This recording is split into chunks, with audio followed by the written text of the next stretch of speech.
What's that? Yeah, so on that predict the system and move forward. If there is she came up to visit, and everything that she's waiting. So they're going through the whole process after getting married. While she was waiting, she came up to visit. Yeah. So now she's just taking classes. Her credits on the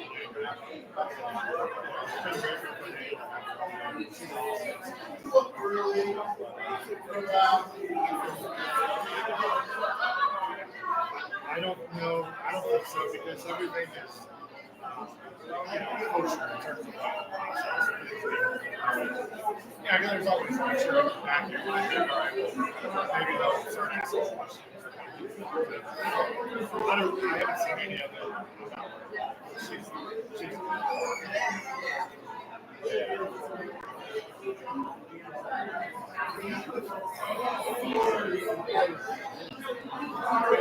oh, there is really. Oh, wow. Yeah.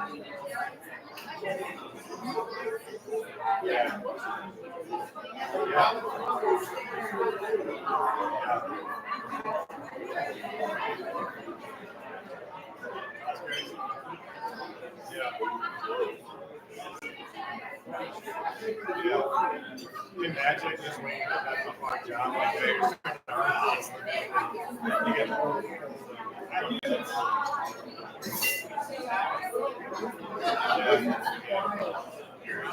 I wouldn't have expected it for absolutely Texas.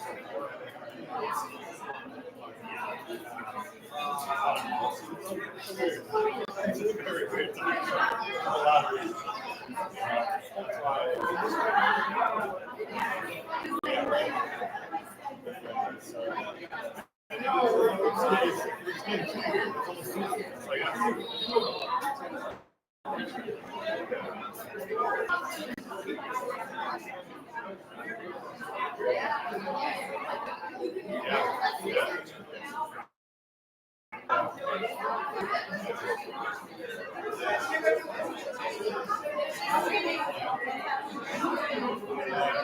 Unfortunately, we all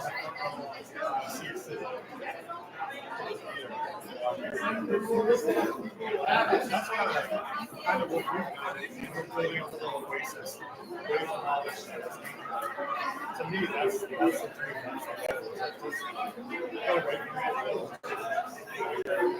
Paradise.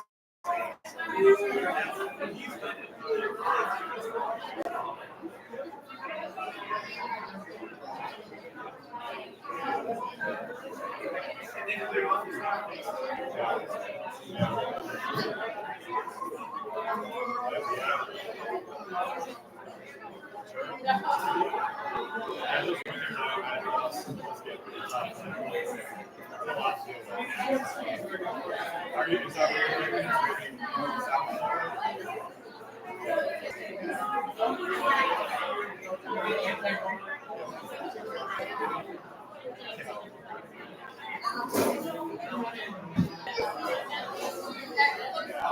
she didn't get out of those 6 months. The first year, I have a full graduation somewhere I can take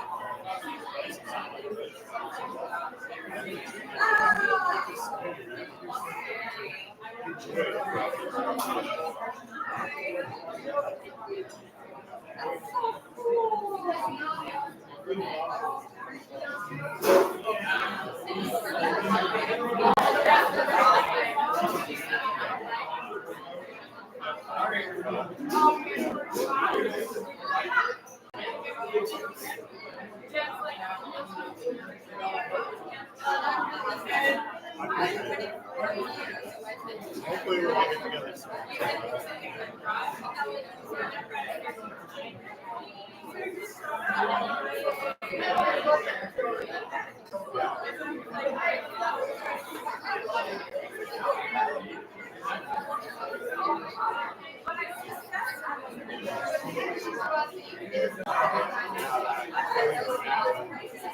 I feel bad everyone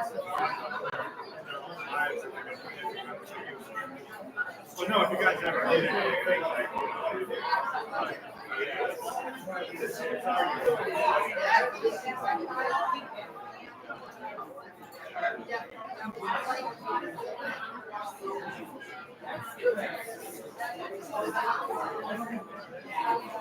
Does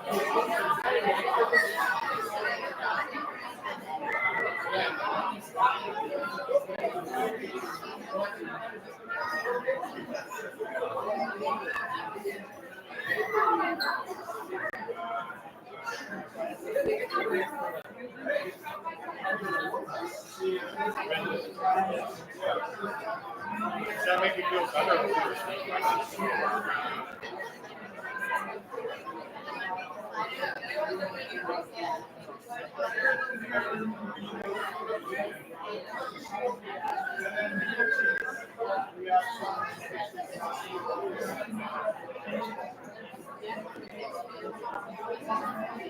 I was going to ask him.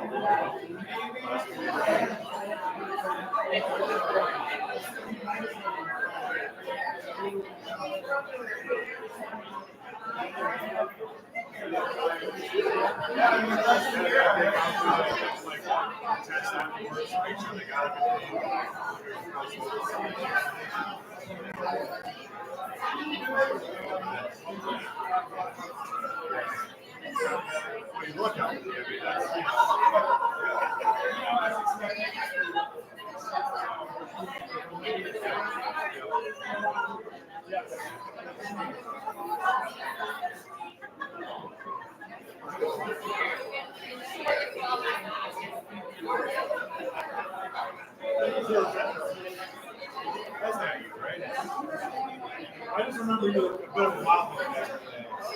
You had the beard and the right.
Yeah. Announce yourself.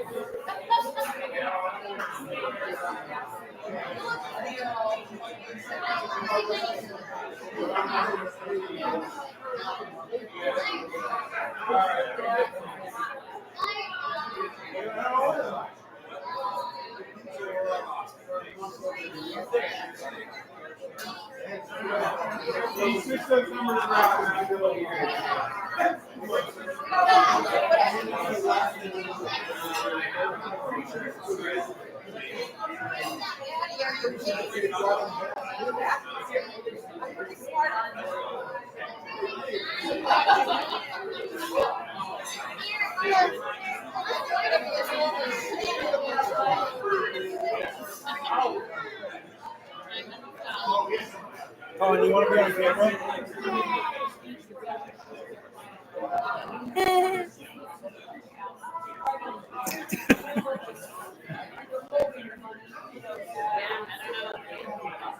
Hi there, YouTube.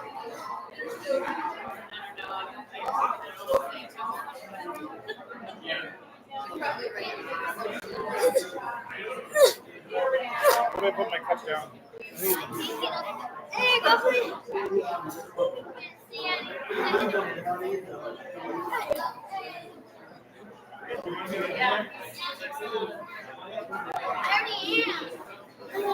you're right.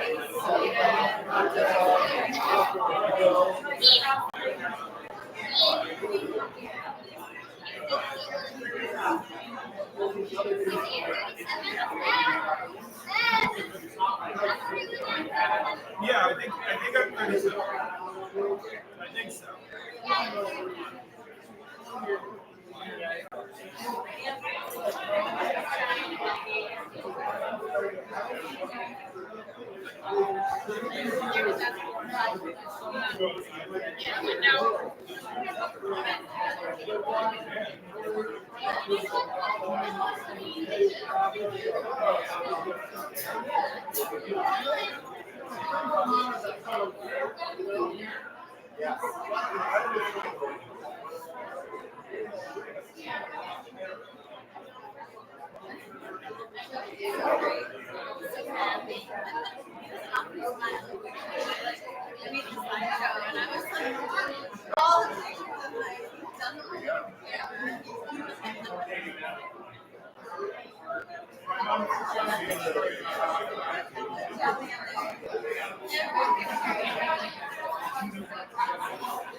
I didn't find one. I was looking for it so much.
I saw that picture of David.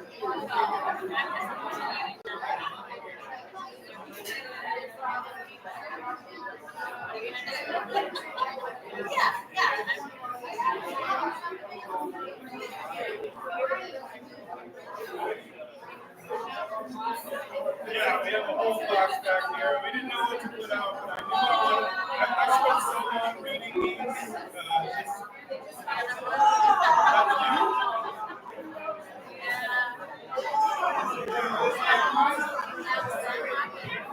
Are these like big things?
When I think about him, I see this kind, funny guy, kind of clownish now. But he was a happy, really loved all. Not to bet all. So we have other people that are going to be giving speeches. And just say things.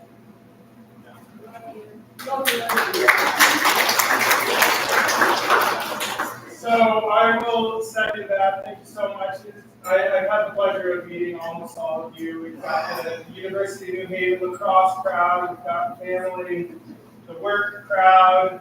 We have more family. I do want to say for anybody who is coming up and talking, you are talking to the live stream world as well, so just keep that in mind. But I don't have too much to say on my dad. I think about him all the time. It's been really fun with the girl pictures. But a lot of other things remind me of him. Just farts. Simple things like. But yeah, it's just really great to have everybody gathered here. I mean, he didn't like recognition, but he really loves every single one of you. It's just really great to have everybody in the room. You guys are all great people, and we love you. Now it's my turn. I have some video now, and I left it at home so I didn't print it. But one of the fondest memories of my father is the imaginative, unbelievably creative person that you would never string together ever. And I would send him my papers in school for him to edit, and I would get like the 7th copy of that. Okay, it's good enough. And he was sarcastic, he was grumpy, and he was great. And we will miss him anyway. So, thank you guys so much. That's so much. So, we'd love to open the floor to anybody else who wants to come up and say a few words. I go first. You have it. People write for a living, type a lot for a living. So, do I need to stand closer to that? No, you're fine. So first I want to ask, if you knew Rich from UConn, would you raise your hand? Okay. You guys are just young and come away with this. Because I knew Rich, well, I'll tell you. So first I want to read some brief remarks from Will Veilleux, who was lacrosse coach at UNH for several years and coached Rich for at least 2 seasons. So and he's not able to be here. Listen, Florida. He's not able to be here right now because he was gallivanting around Europe. So this is what he wrote for this occasion. You were not just one of the founders of the University of New Haven lacrosse varsity team. You were not just a terrific goalie. You were not just one of the lacrosse Final Four loyalists. You were not just a drinking buddy. You were not just a comedian who made me laugh. You were not just an all-around sports fan and the critiques that went with it. You were not just a huge UConn supporter. You were not just a good husband, father, and grandfather. You were also my friend, your old coach, Will Veilleux. So I've done this a couple times before. I'm sorry? I've done this a couple times before. Sometimes I seem to end up talking a lot about myself. Or at least my experience with the person I'm eulogizing. So if it seems like I do that a lot, I apologize for that right now. It's hard to quantify the friendship I enjoyed with Rich. It goes way back. I'll come to that in a minute. But if the depth of a friendship can be measured in emails, I think I know the hands down. Because Rich and I used to email back and forth every day, numerous times a day. In the last year, he also started texting me, when he was at sitting in the car waiting for Chris. So it was the first thing I do every day after I read the paper, put on a pot of coffee. And to give you some idea, I sent him 13 emails the day before he passed away. And I got 7 back from him that day. The day before that, I sent him 14. He emailed me back 8 times.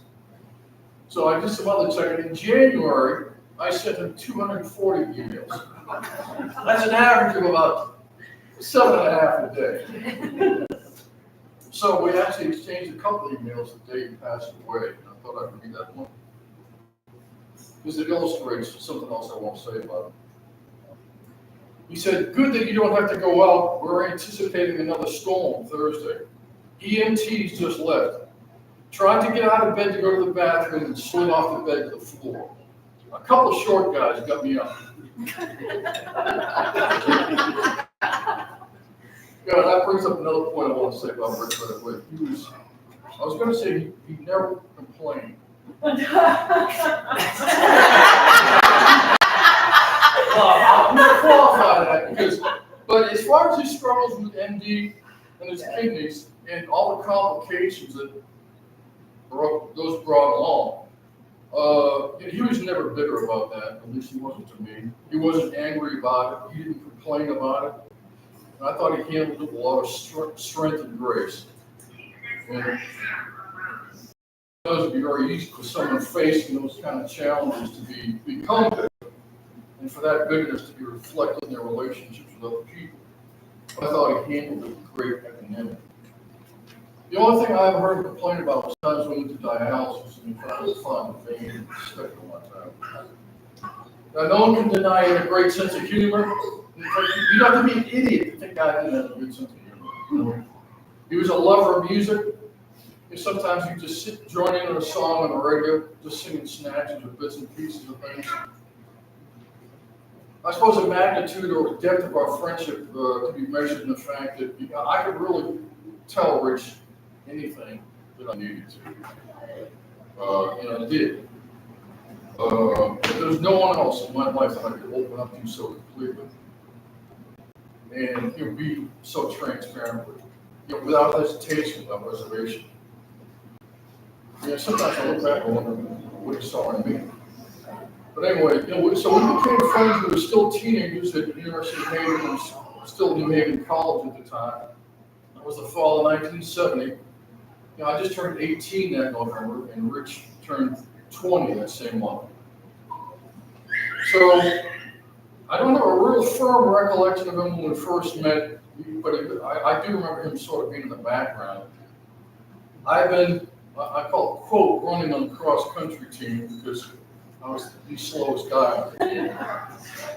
Yeah, I went to the student newspaper office to complain that they never ran any stories about the cross-country team in the sports section.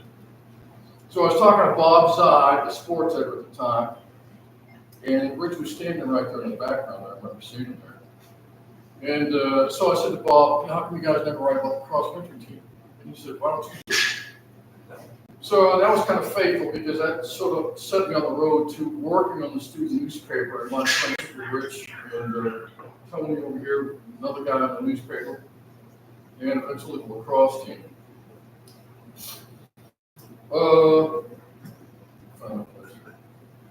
So another illustration of his impact on our friendship together. Excuse me.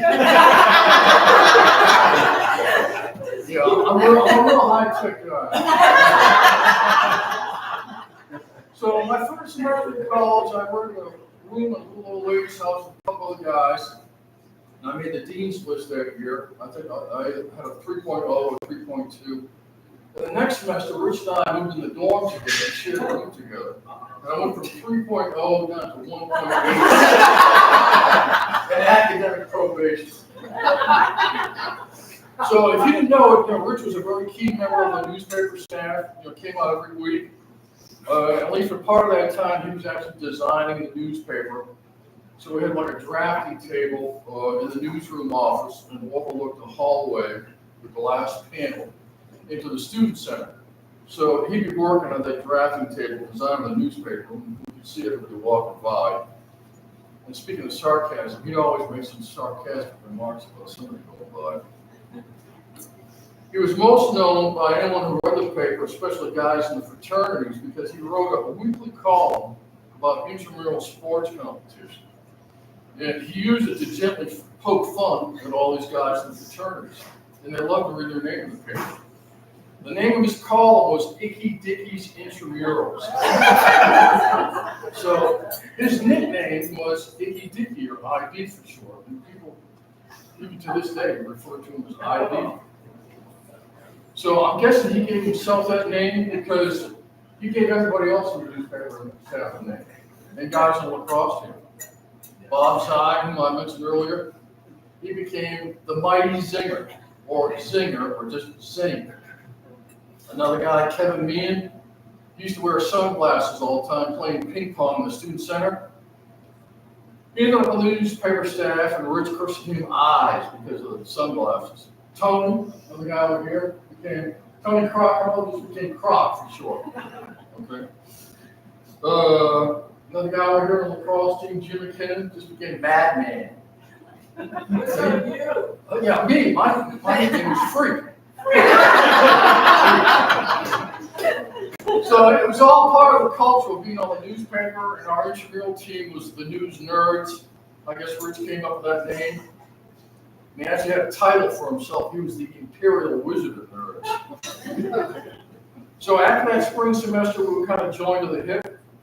The next year, the fall semester, we took a room in the YMCA downtown New Haven. Then in the spring semester, we shared a room in this little old lady's house down in West Haven.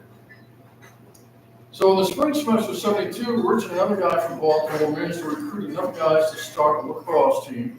And it was a club sport for the first 2 years. The other guy was George Sexton, who's in a fraternity for law enforcement agents, and he recruited a lot of guys in the fraternity to come up for the team. And since I was Rich's friend, I was on the team.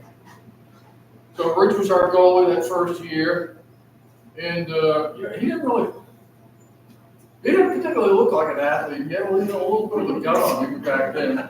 He smoked like crazy, but he was a heck of a goalie. He was big. He was like a big cat. He was quick. And we only had a couple guys on the team that had played before. He was one of them, obviously. So he was really like the backbone of our defense. He was like almost like another coach on the team, because the guy that coached us, he had never played lacrosse before. Now, one of the most memorable experiences I had playing with Rich was a game our first season at Wesleyan University. And this is back in the wooden stick era. We played with wooden sticks. Rich made a save. He caught the ball in his goalie stick. And he started jogging up the field. Well, when he played goalie, he played with sweatpants on. So if the ball hit him down here, he would take the sting out of the ball, hitting him a little bit. He started jogging up the field with a stick like this here, and the string of the sweatpants came loose. He fell over down. So now he's reaching down like this with one hand on the stick, and his jock strap. But that's something that sticks with you. And incidentally, that year, Tim Belichick was playing lacrosse those same years at Wesleyan, and we probably played against him that game. He was kind of sometimes on again, off again in college. He skipped semesters here and there, just like I did for various reasons. So he was sort of on hiatus in the spring of '73. Didn't play that year, but he was on the team again in the spring of '74. That was the first year it became a varsity sport. So he was the starting goalie of the first varsity team. So we had another memorable event that was related to the team in the spring of '73. And the team at that point was treated like an ugly stepchild by the athletic department. We were not allowed to play home games on the athletic field because we encroached on the baseball field. So we kind of had a running joke. Well, somebody wanted to go dig up the baseball field. Well, one night after we had a sufficient number of beers in our favorite watering hole, Rich and I and two other guys decided to dig up the baseball field.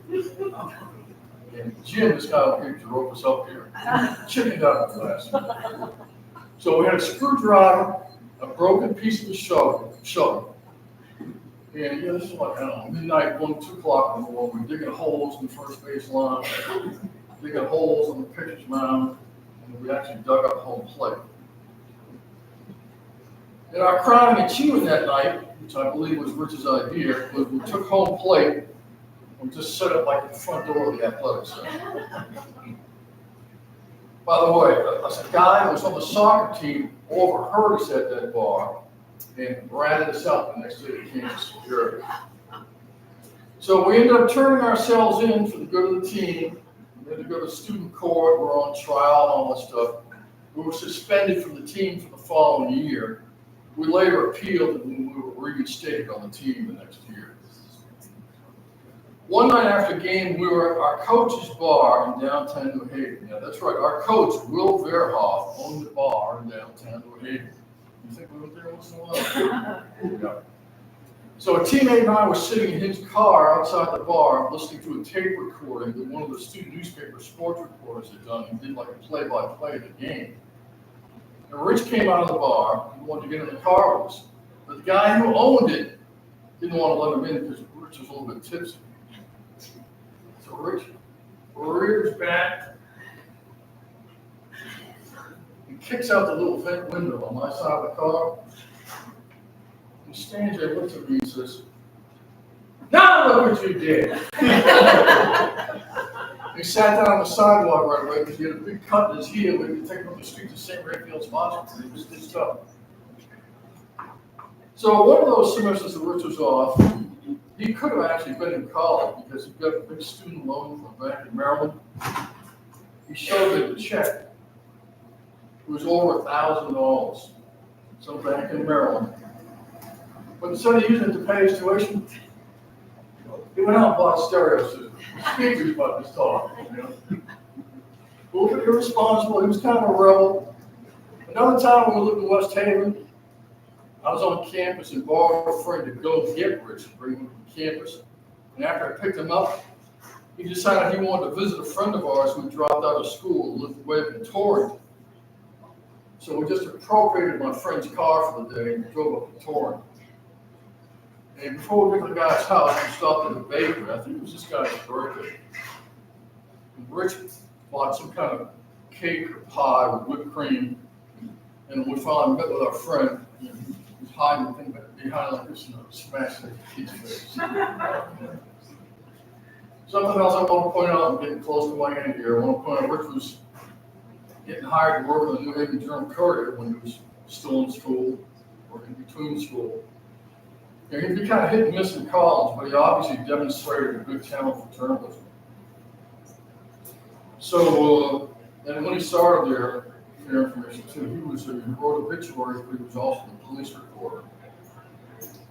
So eventually we went our separate ways. I got married, graduated, moved to Virginia.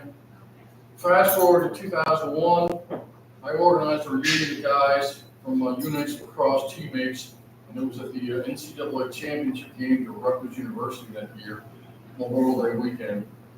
So Will Verhoff, our old coach, he'd been going to these for a number of years, and I think Rich had gone to a few too. But we rounded up a lot of guys. That's this picture right here. Rich's name. We had about 20 guys. Most of them hadn't even seen each other since graduating from college. And since then, after that, Rich and I reconnected. So the last more than 20 years, we've been going to those championship games together, Memorial Day weekend, share a hotel room together. I got to New Hampshire and Canterbury a few times to visit him with Chris. So he was a really great friend of me, one true confidant, one missing. In closing, here's a little passage from the book of Proverbs, chapter 18. It says, "There's a friend who sticks closer than a brother." He was like a brother to me.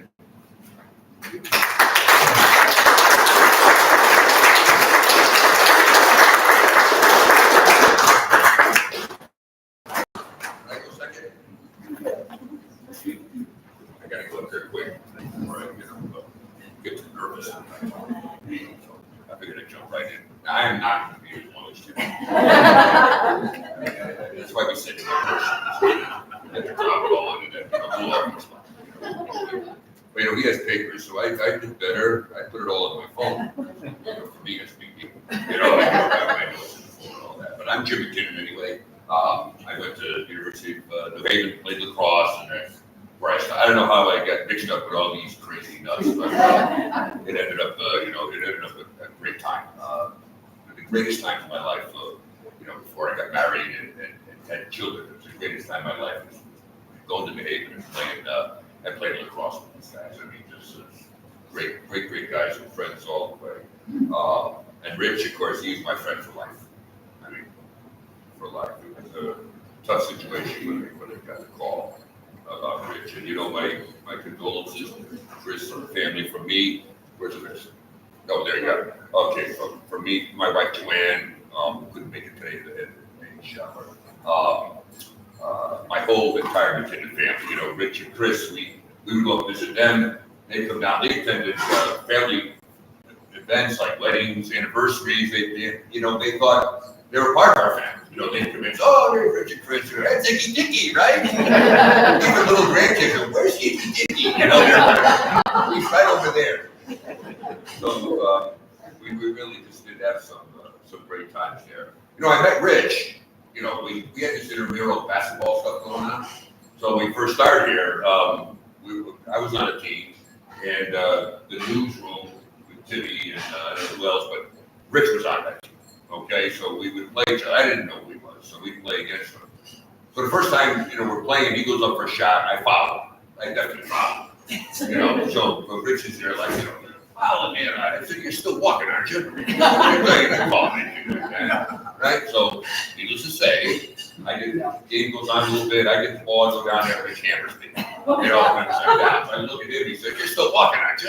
I said, yeah, I'm still walking. So that's how we met. you know, so that was his stuff. And so afterwards, I signed up for lacrosse, right? I say, you know, I played basketball and football, stuff. I played a little bit of hockey, you know, growing up, but I never really played lacrosse. So I signed up for lacrosse. So I go in there at first practice, right? I put my name down. First practice, I go down there. And who do I see when I walk on there? Is this guy that I had all this trouble with in the basketball game. I said, that's you? And he looked at me, he said, that's you? And he said, yeah, that's it. But after that, there was a bond that never left. I mean, it was that close. We established each other right away. In fact, we knew what I said. I was playing defense. I couldn't run that fast, so they put me in defense right in front. I was faster than Rich, but that's why he was in goal. So I was on defense in front. So we were, of course, been together a long time there. And, you know, it was just so much fun playing with, you know, when Will Bearhoff came in here and was hired as coach, you know, he's All-American North Carolina, I think. North Carolina, he was All-American.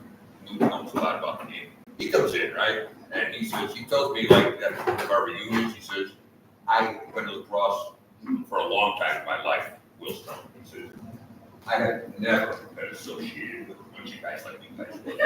That first year, he says, I didn't think I was ever going to survive. I thought I was going to get fired, arrested. I didn't know what was going to happen. The phone was going to ring every night and somebody's in trouble. He said, lacrosse guys a little crazy, but you guys were above that. You guys just went a little too far. So it is so funny. But, you know, I played defense like that, and we had all good friends. We had Tommy Vanasco, who he had one of the best shots, I'm telling you, in Canada he used to have. So Tommy was on defense with me, and Tony Mortali, we call him Mortician, Tony Mortician over there. He was there. Randy was there. Art Penna was there. You know, we had a real close defense right there. But the leader of our whole thing was Rich. You know, Rich was in goal. Every time they would score a goal, we get blamed for it.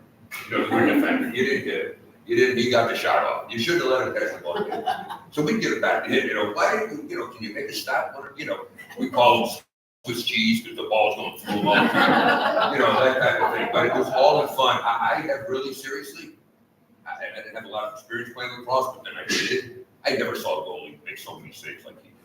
I mean, this guy stood on his head making saves. I mean, he was just a terrific goalie, and he helped us out so much back there. And you talk to any of these guys that I just mentioned, or Timmy right over there, he was just a terrific goalie. And he's the one that kept us in a lot of games. You know, we did win some games, you know, funny, but we did win some games. But it was Rich that win or lose, he was the guy that was right there for us, and he kept us in these games. And he was a leader. He was a good guy, and he was a guy that after the game really banter on and off the field. After the game, we were together like this, all of us. You know, I mean, it was just, you know, go after one, you go after all of us. I mean, that's the way this team was. And I think he proved that a few times in places. You know, we were that close. Anyway, just a few quick stories about Rich. You know, one time I was playing goalie, and you know Andrew. You know, one time playing goalie, and this one kid was coming around and making some shots and talking a lot. So Rich was there, you know, this time. Tell me, he said, you guard this guy this time, and let him come through. You let him come through. I'm going to come out and I'm going to smash him. He's not expecting me to come, but I'm coming. So push him toward the net. So he's coming like the net on the side, and I'll come right out. I don't care if he scores or not, because he's not going to see it that way. So I said, oh, this is perfect right now, you know. So right away, you know, go like this. He goes right around. So as soon as he goes right around, here comes Rich. He comes out, you know, high stick, elbows, you know, I don't know if I can slow down. But he comes out and he just lays this guy out. I mean, he hits this guy so hard, the guy went into your back at me, you know, so I just finished the job. And he went down, and the guy's laying there, no, that. And I think Rich said it first, and then I said, well, you're still walking, aren't you? So we said, I said, that was a good thing. Second thing, this was a good one. We had, you know, as we were getting older, we had some freshmen coming on the team, and it was two kids who were kind of small on the team, and they were getting, the guy was hitting them, and he was really talking to them a lot of banter back and forth with them, and they didn't say nothing. So Rich is talking to me. He says, "I'm sick of that guy. I'm sick of them. He's hitting this squad. He's hitting them a lot." He says, "Take care of him." I said, "Okay." I said, "I'll take care of him. All right, let him come down. I'll take care of him. Don't worry about it." He said, "You take care of him. I'll make the save." It's okay. So I'm ready to go. The guy comes around. I would get 2 feet short. Here comes Rich, like a freaking freight train. He comes out like this, and he knocks him down. And I looked at him, both rolling around. I said, "I thought I was going to do that." He said, "I changed my mind." I got all the fun. Oh God! I mean, it was those type of things, that we did. I tell you, the southern trip that we took down there that last year, there was so many stories. You could talk all day and all night what happened, but we beat, which was like not a shocker. I never want to say that, but we beat NC State. We went down there and played Duke, lost. North Carolina lost, but we beat NC State, and they had a big basketball. David Thompson on the team that year. They were at the NCAA championship that year, real close to it, and we beat them. And there was like thousands of people in the stand. I mean, it was great. It was a great atmosphere, and we did beat them. A lot of it because of Rich, with the saves that he made and all that. And we celebrated that night like we've never celebrated. I mean, it was the greatest time. I really don't remember what happened that night, but everybody tells me it was really good. So when we got this, and I know that it was supposed to be casual, but I wore this lacrosse tie. Now, this lacrosse tie, Will, the coach, bought this tie for us because he said, "You guys never have ties. We wear ties when we go away, so I bought the ties for you to wear." So we wear. Of course, everybody lost them. I don't know whether Rich had shoes still or not, but they lost. So I dug mine out. I dug mine out, and I said to my wife, Joanne, I said, "Hey, I found it. I'm going to take it to the cleaners, and get it. And I'm going to come down and wear it. It's great."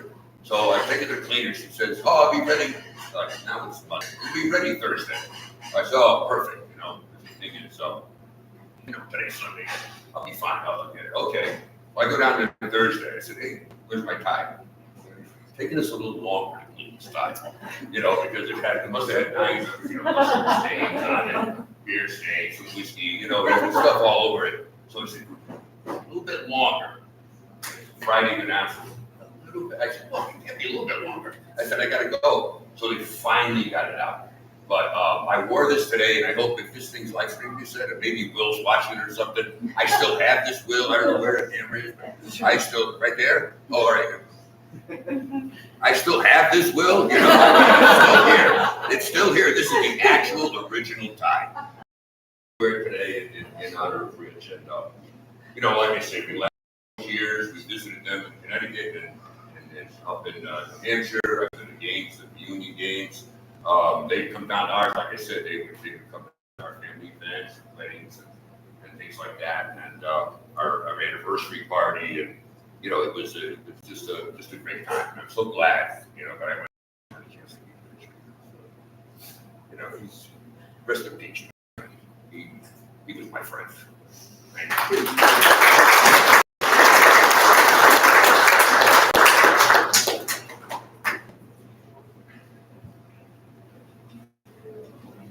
I'm Tony Grockmo, and I was on the University of Haven newspaper with Rich.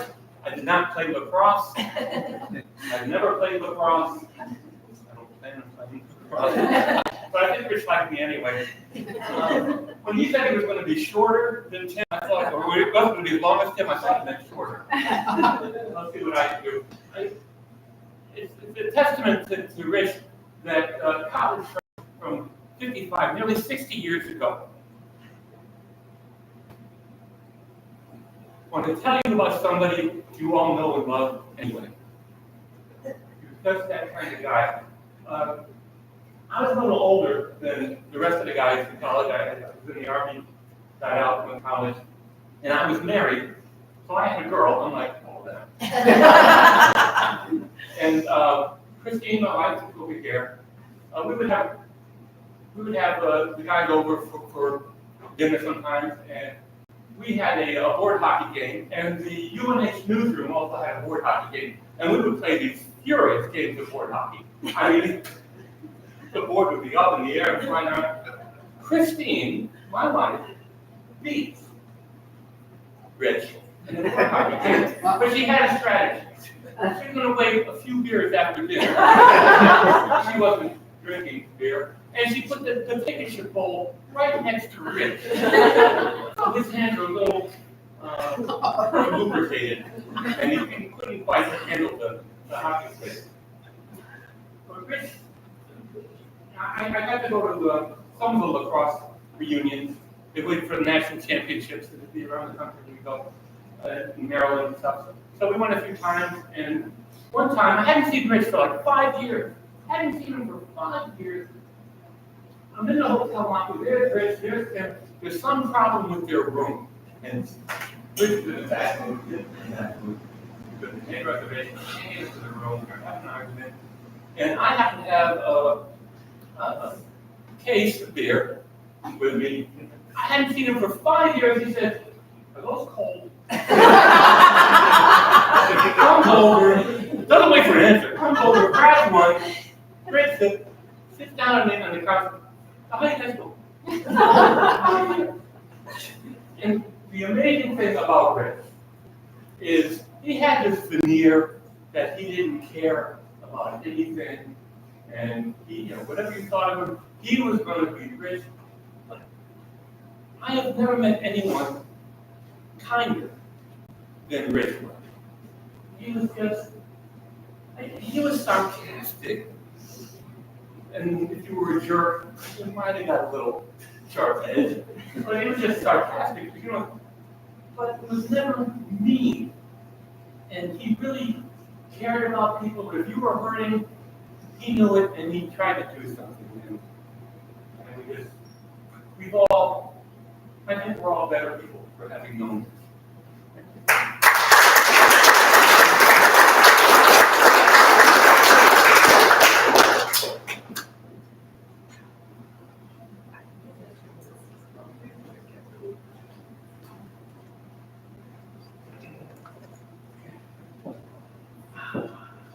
All right, I know it's a little shorter here, but so I'm Paul Charnier, and I consider Rich my best friend. We met in 1980 when I joined the Norwich Bulletin. Rich was already a newspaper reporter there, and we immediately hit it off as friends.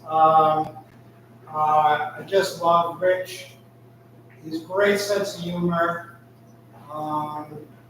He didn't suffer fools easily, as many of you know. As a newspaper guy, he could spot a phony or a pretentious person from a mile away. He helped me as a newspaper guy to build in a little more skepticism in talking to town officials and such. He taught me to kind of know the subject as good or better than they did when you went to interview them. He was a great writer and a great news guy. He was a great newspaper guy. So the fact we met in 1980 and became friends, it was this incredible period in our lives. Over that next decade, we would both get married. We would have children. We would both buy houses. We would change careers. Rich went on to the University of Connecticut Communications. I went to the day newspaper, leaving the Bulletin, went to the day newspaper. So I think, this intensity of change going through our lives, I think kind of really cemented our relationship.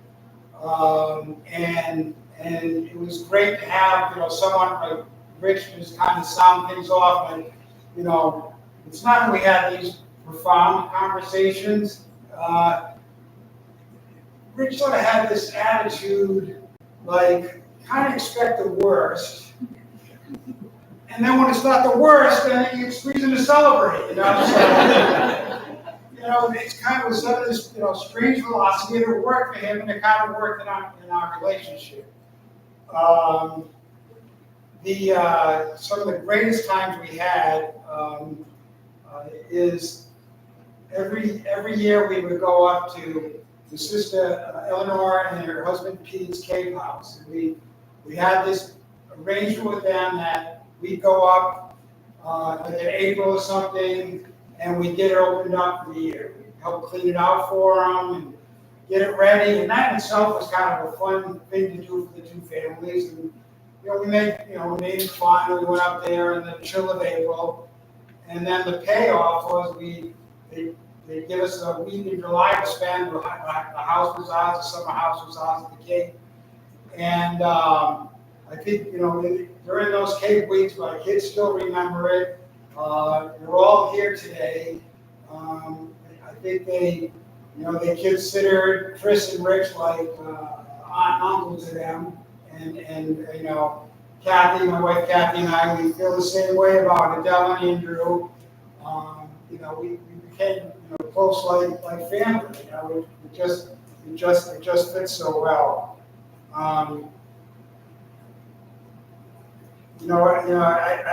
guess the thing I most miss is having that sounding board. We're still going through changes, and things will be happening with, I've got 4 grandkids now, and I still have this feeling like I gotta contact Rich and tell him, no, I can't.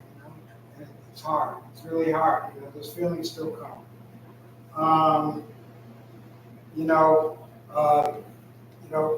Rich, someone said earlier, he had great with the sarcasm and such, but it was never mean-spirited. It was part of the fun, part of the give and take. And I'm sure a lot of you have heard it. If I would come over to his house and get something I was supposed to bring, if we're heading out to a football game and I was running late, I would hear it. You geek. I'd almost like to hear it again. You geek. So, a couple of stories. Just there's so many stories. There's so many cookouts. So many times at the beach, and so many times going over to their pool and getting crazy, tossing the kids in the pool. So many stories. So. How do I narrow this down? So, want a couple interesting ones. So, I don't know if you remember, back in the 1990s, Bob Kraft, the Patriots owner, wanted to build a new stadium. And Massachusetts was not cooperating. Rich and I are big Patriots fans. And couldn't get any help from Massachusetts to build this new stadium in Massachusetts. So it comes the announcement that he's reached an agreement with Governor Rowland, the governor of Connecticut, the governor who later be indicted and imprisoned. But at that time, Bob Kraft announced he's got a deal. The Patriots are coming to Hartford. They're going to build a new stadium in Hartford, Connecticut. And I called Rich. I said, "You hear this? I can't believe this. We should get on the season ticket waiting list." So that's what we do. We send in, I was $100 each for the 2 tickets we put in for. And we put in for and so Rich is very skeptical of this. He says he's playing them. He's never bringing them to Hartford. He just wants Massachusetts to help him out and give him some bucks to build the stadium. Well, that could happen. All right, we'll put in for the season tickets. Well, of course, Rich is right. Trap dumps rolling, and there's a deal with Massachusetts is going to build this new stadium up in Massachusetts, Gillette. So, so the years go on, that kind of passed. The Patriots win a Super Bowl with this new young quarterback, Tom Brady. It's kind of shocking win. And the next season, the new stadium is open. But we're still on the waiting list. Those tickets are still on the waiting list. So one day, I'm getting my mail. It's just like a few weeks before the Patriots are going to open their new stadium, their first exhibition game. I get the mail. I got an envelope, and it's like New England Patriots. There's a return address. Open it up, and it says just want to inform you, you've come off the waiting list. There's tickets available for you, it gives me a deadline, and I open it up, it's got a little, map of the stadium, and it says your tickets in section 123, row 36. I'm like, how is this possible, right? Because I just had a friend at work who he was on the waiting, he had just come off the waiting list a few weeks earlier. He was up in like section 300, like 2 rows from the top, like in the nosebleeds. And I'm looking at the stadium, and we're like 36 rows. I go to Rich's house, I said, Rich, look at this, we're coming off the waiting list. For some reason, we're in section 133, we're 36 rows. He's like, nah, that can't be right. He says, well, yeah, how, So we get him for the season tickets, and, and we go to that first game, and it was, it was the first preseason game. We walk in the main entrance, and walk about 100 steps. There's our section, 123, a couple of steps down. Here's the field, like right there. Well, I can't believe it. We're high five. You can see the emblems on the helmets. It's right there. And for years, we had those tickets for years, and we never got over the fact, like, of all the things that might have happened negative in our lives, this must be the payback. Somehow divine intervention. And what it turned out is there was a platform right next to where our seats was for the people with disabilities. It was like one of these ramps. And the Patriots were signing off and everything. They didn't know if they needed more disability seating. And just as they're signing the last getting all the inspection, they said, no, you're good, you got enough. So they had this little area. So they put seats in. And I guess we were next on the list, maybe 50 seats with this platform. And suddenly they had seats and whatever, it was our names and we came off. So that was the great, those were great days. We had young families, things were tight, a lot of family things. We couldn't go to every game. So we go about half the home season, we sell the other ones, help pay for the ones, the ones we could get to. And we would go up and tailgate, you get there early, I better be ready, get in the truck. Come on, you kid, let's go, get up there. And of course, Rich, you heard the stories, he was the life of the party in our section. Everyone had a nickname, they were the boss guys. Ben Terry, he had the Ben Terry shirt, and hey, Vermont's here. Everyone began to get a nickname in the section. And he was the life of the party when we were there. In these Patriots games. The years go by way too quickly. We were friends 45 years, I can't believe it. And unfortunately, as we know, the problem with his legs, the MD became too much, and he said, I can't do it anymore. We had a great run, the Patriots won 5 more Super Bowls during that run. It was the Brady years. The timing, was so good, and we had such great times, but it just got to be too much. 2018, I keep the season tickets, not the same, obviously, but, he never had a chance to say goodbye. Never an official ending, but he kind of just realized he couldn't do it anymore. I said, we got to get you to one more game, so I can't do it. And I said, well, I got to work something out, and I went through some bells and red tape, and I managed to trade in my tickets to one of the games to get a couple of seats in the disability seat. So Rich could go to he could sit down, would be people standing in front of him. He said, all right, I'll do it. December 30th, 2018, I remember, we got to have a last hurrah. And we do, we get to the game, we get in our seat, and they're playing the New York Jets. We hated the New York Jets, Rich and I. And they crushed it, 38-3. It was wonderful. But I go down to the section we sit in. I said, "Hey, guys, Rich is here." You're kidding? Not right now. He said, "I couldn't get down here. He's here." And it was, one after another, the guys would sit around us, and the women they came up to see him. And when Rich was not an emotional guy, he didn't wear it on his sleeve. But that day, it got a little emotional. There were people coming up and wishing him well and such. the other story. Maybe he's told the story, I don't know. This is the real story. He tells the story.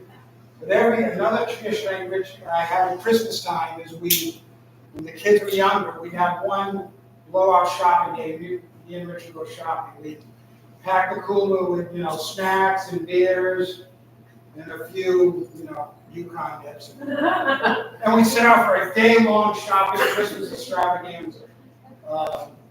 We get, presents for the kids and the wives. And Rich kind of took things in stride and stuff. But there's one thing, he wanted to get the perfect gift for Chris. He wanted to get that, perfect gift.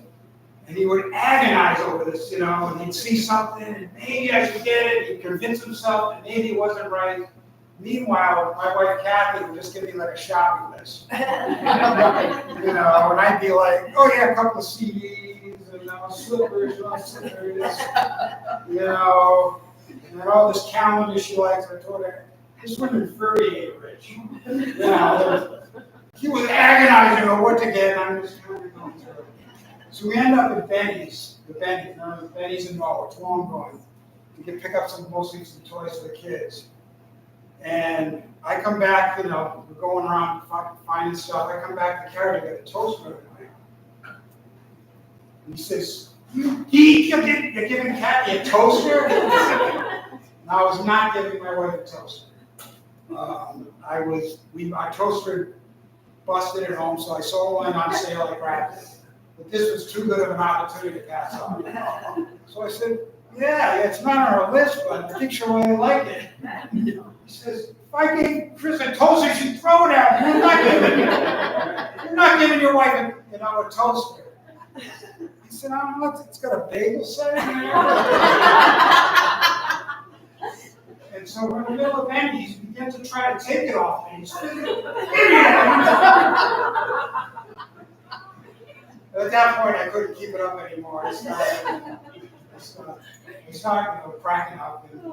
And then it became an ongoing, joke, that if he couldn't find something, I said, you get a toaster. But those are so many good times. I give anything for another week at the Cape with these guys and Rich and Chris. Another football game, it's not to be, but I'm a better man. I had a richer life for all those times and all those great times together. So, Rich, thanks for the good times. I miss you dearly, but you're always in my thoughts.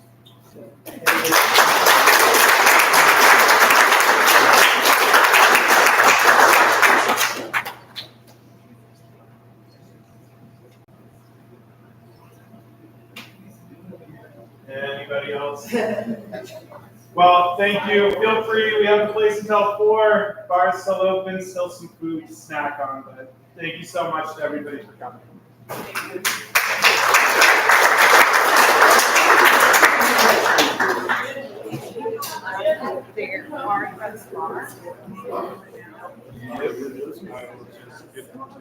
Okay. Andrew, you should also announce that it's being